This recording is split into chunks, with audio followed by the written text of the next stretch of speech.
anche qui le similitudini con il mondo umano si sprecano. Ecco, questo per quanto riguarda Zoe, però a me resta, e forse resterà anche a voi, sentivo prima una persona che si è avvicinata a Ludovica dicendo ma io ammiro tantissimo un autore di gialli perché deve avere tutto in testa oppure scritto in liste come fa Ludovica, ma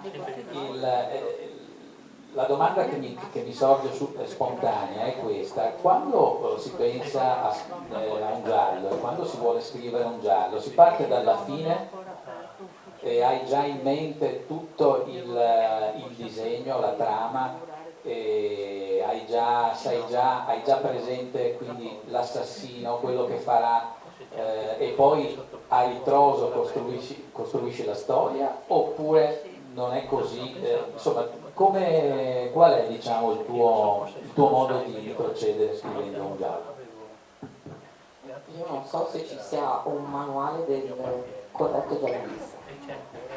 Ho detto che la cosa del codice tra scrittore di gialli e lettore, perché secondo me è evidente e qualcuno non lo rispetta, e quando io leggo un giallo di quel tipo io l'ho fatto, ho lanciato un libro, lo ammetto, cioè un libro che ho lanciato, che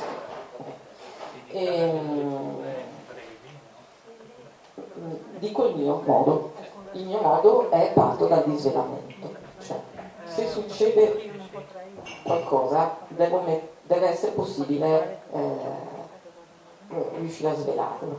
Quindi qual è il meccanismo con cui si scopre questa cosa? Qual è il dettaglio che farà capire cosa è successo? Come ci si arriverà? E da lì si costruisce tutto il resto.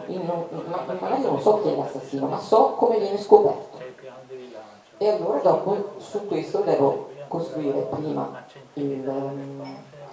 un'ipotesi di cosa allora potrebbe essere successo e chi potrebbe essere stato e chi poi lo scopre, ma so già come viene scoperto.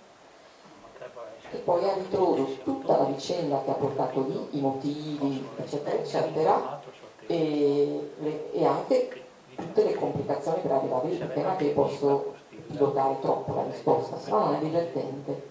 Se dopo 10 pagine io scopro chi è, okay. Che noia, però devo fare una cosa coerente, non devo fare poi cadere in contraddizione, e devo creare quel tanto di false piste, di possibili sospetti incredibili, perché ci sono degli elementi che potrebbero far pensare che, ma allora devo creare le vicende che fanno intrecciare questi con la vicenda, e quindi si crea poi una cosa che vabbè, che non è eccessivamente pesante, deve essere possibile seguirlo.